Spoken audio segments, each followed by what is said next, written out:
We're no longer in a case where you can just keep these different things in their silos and they're all distinct, and you know what's a film and what's a video game and what's a theatre, and they can't really be mixed up. They actually say no, they can, and it's actually really exciting when they do, and because you've got something new that represents so much of how we live our lives today.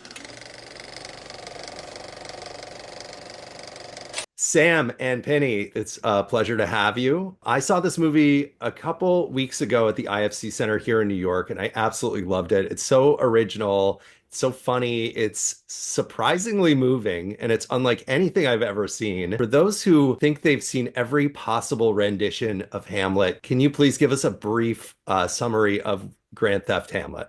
I guess it's about two unemployed actors who, in the pandemic, real actors, real people, it's a documentary. Sam and his friend, Mark, decide to put on Hamlet inside Grand Theft Auto, or to attempt to do so anyway. And Yeah. that involves casting the play inside the game and also rehearsing it and performing it. And then the whole film, the documentary, is shot inside the game. Yeah. And I'm in it as well as an avatar filmmaker, and I Yeah. follow them around. And it's just really the story of like it's our own lives as well, like what we're going through when we're sort of during the pandemic trying to pull this crazy thing off. It's also like a love letter to the game as well and to Hamlet itself. And I guess there's a sort of dialogue going on between those three elements, the game, the play, and our own lives. Is this a project that ever would have occurred to you under normal circumstances, or are video games something that you had considered exploring ahead of this, or is it merely a product of circumstances?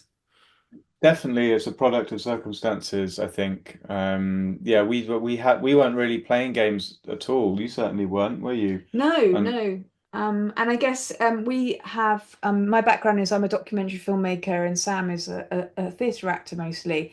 And we're a married couple, but we've never worked together. But through this project, we kind of just collaborated for the first time. And yeah, had a laugh basically. but yeah, it came about out of existential crisis brought on by the obviously the global pandemic and not being able to do things in the usual way, which is obviously terrible and an awful time for so many people. But I guess there were you're kind of forced to be creative in a new way and to come up with other ways of doing things. So. Mm. This idea of it being a very truly 21st century movie kept popping into my head, and I'm not entirely sure I can articulate why I think that. I think it is like what you said. It's a mashup of these recognizable but completely different IPs, to use the term of the day, high and low culture, and somehow together they offer this completely unexpected insight, of course, into Hamlet, but also into the precarity and absurdity of trying to be an artist, not only during the pandemic, but I mean, here in the United States, things are still weird and kind of imbalanced. And I think the thing that you found that's so exciting, other than pointing out the absurdity of it, is the boundlessness and the unexpected beauty. Absolutely. And I think that, I think the film comes together, well, came together, I think, when I think it's in the middle of the film, when Sam is trying to get a hold of what like the famous speech, to be or not to be really means to him. And it's helped by Mark talking about his sort of problems with his mental health. And then, they go into this dive bar and there's all these NPCs, non-playable characters who are kind of suddenly witnessing this speech, and it's like it's almost a moment where the game starts to come alive as a conscious being and almost like respond to this 500-year-old poetry, like it genuinely feels like those non-playable characters, the homeless people that in Sandy Shore, that they are actually listening to this speech. And I could feel it when I was editing Hmm. it. There was a magic happening that I felt I'd never seen this before, and these things coming together. It's It's really like when I'm interesting. talking about people suffering the slings and arrows of outrageous fortune, and you see these poor kind of creatures like cowering and asking like money for cat food and and like Yeah. and this is all just these creatures in the game, and you just think this is it just all kind of seemed to fit together, both as Penny's saying with the play, with the game and with the situation we were in at the time. What did the guy in the New With Yorker say? yeah, and I think that yeah, He said, there's something Anthony Lane wrote this review in the New Yorker, which really I think mm, gets to what you were saying as well about this being like a 21st century film. This idea of kind of genres and media mixing and merging and no longer being so distinct and siloed. So he said this thing, it's not even, he's like, it's notionally a documentary, but it's only just a movie. He said think of it as a crucible in which the solid forms of film, theatre, and video games have been stirred until they melt.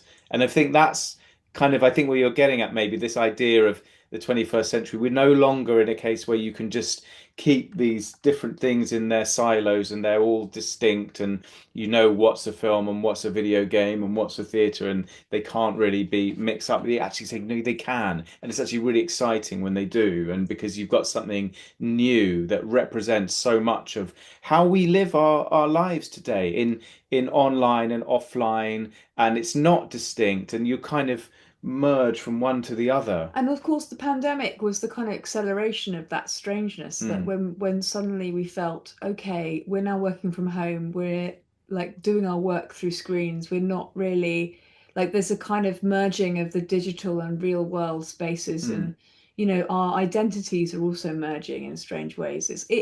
And I think the film itself seems to be about, did become about I like reality and identity and like the different layers, and Hamlet itself is about kind of who are we really, like who can we really trust, these people that we know so well, our own family, like, or even our friends Rosencrantz and Guildenstern, are they, who are they really, are they truly like lying to me? And actually the only moment of truth in the whole of the play is when they see a play. The play actually captures the conscience of the king, supposedly, mm. and it's like it's pretending to be, the actors are pretending to be something, and yet it's the kind of most honest part of the whole of Hamlet.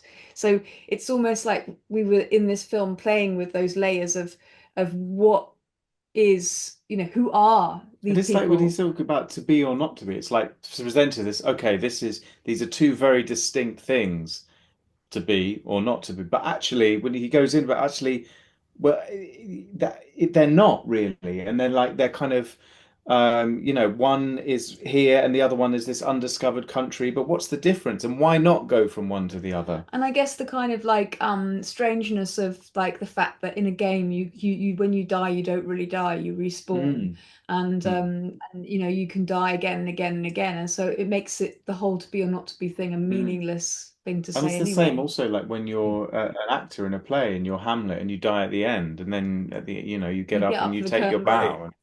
And, And in terms of putting a movie like this together, what were the unexpected challenges, both as an actor and as a co-directors?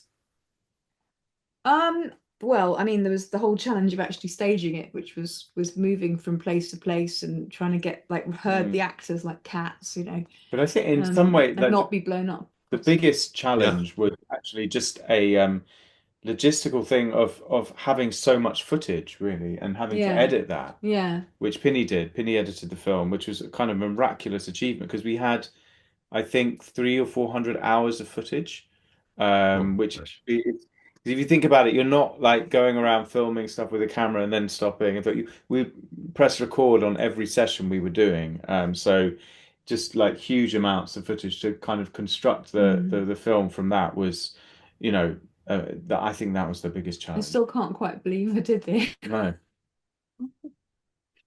And so when you emerged from the pandemic, I were you with the audience when you first screened this film, or when you did finally get to watch this film with an audience, what were some of the unexpected or fulfilling reactions that you got?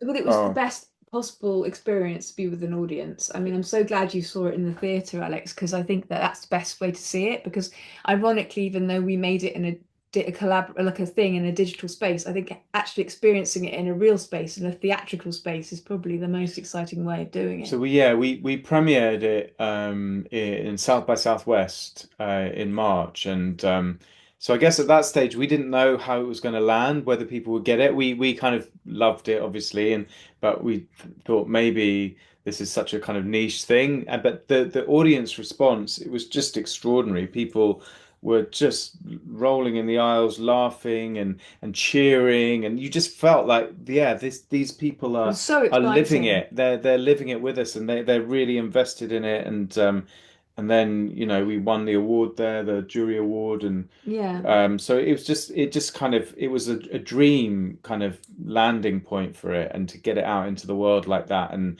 it sort of, then you realize it's no longer our film; it belongs to the audience who are watching it, and Yeah, we've had a lot of really lovely people come up to us at screenings and Q&As and things, and like I say, I've seen it 3 times, and can I ask this question? And people coming, like the grandma coming with her grandson who's a gamer, and she's really into Shakespeare, and they like found something they want to see twice together, and mm, it's really cute. It's like lovely, and then there's like a whole like the nerd culture, like people who are really into like games, or like really, really into like they're just like really thrilled to mm. see like somebody represent the world that they love. Mhm. Um, really nice.